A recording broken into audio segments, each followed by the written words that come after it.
I'll take care of it. Okay, good afternoon guys. My name is John and here with me is Kathy. Together we are The Journey with the Andeses, and that's the name, by the way, of our YouTube channel. And if you haven't checked it out yet, go ahead and click the link below and hit like and subscribe. Anyways, so for today, Kathy and I will be doing a mukbang, right? We have a lot of foods in front of us right now, and while we are devouring these foods, we will what are we going to do? We will be asking each other 2 questions, and our topic for today is about call center business industry, right? So we'll do a quick hand, paper, scissors, and whoever wins gets to ask the first question. So let's do this. Okay, so you won. You get to ask me the first question. Okay, talking about call center industry, tell us your history. You have a pretty inspiring story about how you started, right? Tell them about the call center world. Well, I devoured this one. We haven't even told them about our food yet. You don't have to. Let's tell them real quick. So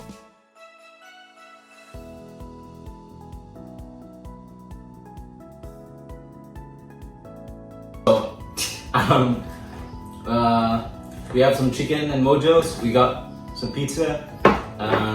We have grilled oyster cheese, oyster, baked oyster. I don't know. We got lasagna, and then Coke Zero. All right. So your question is my history in call center, right? So I started working in a call center when I was 18 years old. Didn't really think it was going to be a career for me because my goal was just to finish my study. I was graduating from college that time, and I couldn't financially support my study anymore, and so I had to look for a job. And that time, call center, it was really booming. I mean, even up to now, right? And so I tried, and I got accepted to a very, very tiny call center. It lasted there for 3 months.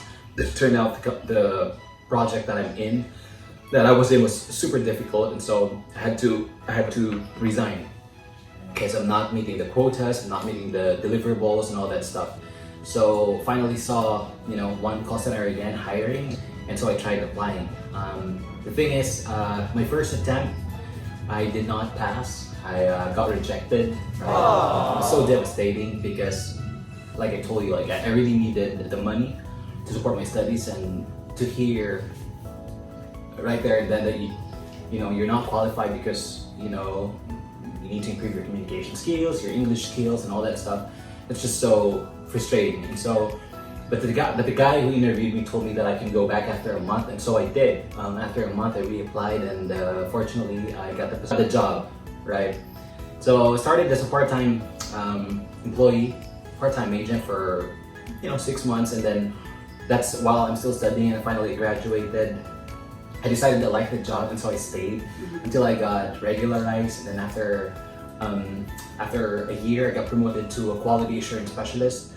I really liked what I was doing, and so after a year, I got promoted again to process administrator. It's basically the head of the QAs. And then after 2 years, I got promoted as project director, right?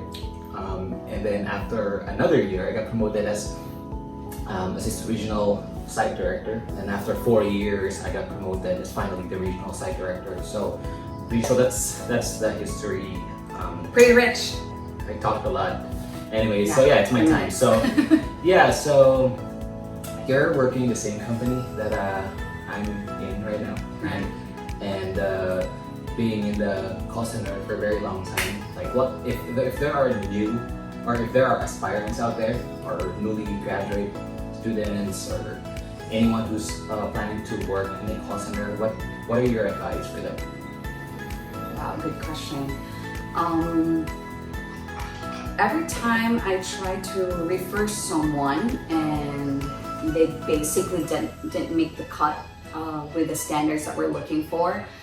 I basically provide the same advice, and that's number one, to really improve their English communication, of course. And how to do that?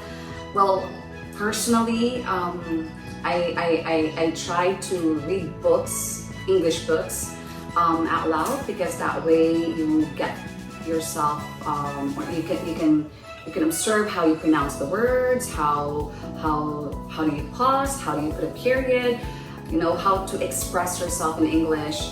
Just basically reading a book, and any type of English books will do.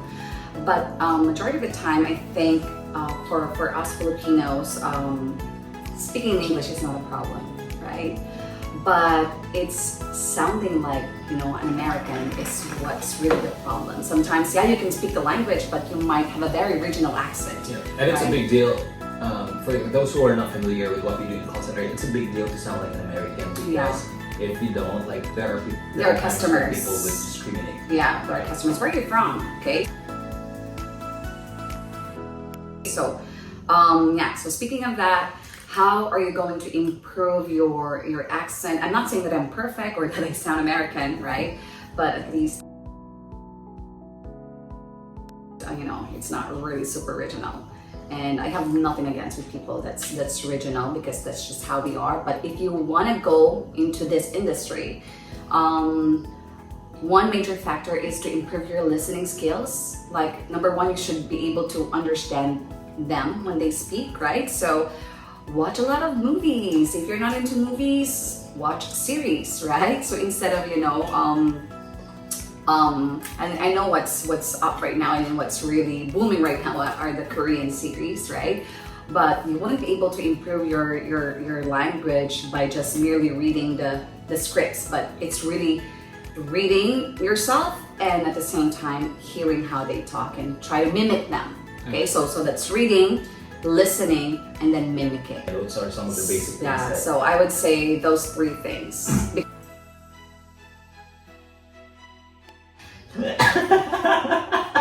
How about Kaz?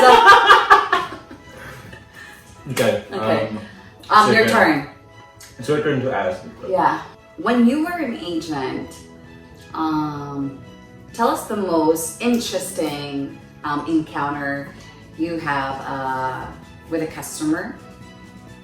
I'd say Vividly unforgettable, remember. but it's definitely interesting. So, you know, the account where I'm in was, you know, it's called retention campaign. So what that means is, customer has a subscription online from an e-commerce business, and then it's a monthly subscription. And if they don't like the product, they call in and they would request to cancel or get a refund, right? And that time the customer called me and wanted to cancel and get a refund, but we got a directive from the client that we cannot process any refund at all, right? We play hardball, regardless what the customer will say, or if they will even threaten to call BBB or something like that. But what happened was, you know, the customer was crying, from the other line. I was wanting me to give her a refund, because she said that that's the only money she has, and it's intended for her groceries. And so I can't do anything, because my job was to follow what we're told to do so, right? And that's business, right? Obviously there's terms and conditions, and the customer missed it, and you know, I can't do anything about it. So despite that I feel for the customer, like, I can't do anything. Do you want to cut this video? No. You don't want to make it long. So one more question, and then in one word, how will you describe yourself as an agent when you were an agent? I was very accommodating. Alright, so that's it for today's video, guys. I hope you learned something, and yeah, I hope you get to know us a little bit better. If you have anything in mind that you want us to talk about, feel free to comment down below. We'll be happy to accommodate them and see if we can talk about it in our next video. So, alright guys, well, see you later. I don't know how to close this video, but thanks for joining us today in our simple living room. And talk to you guys next time. Bye.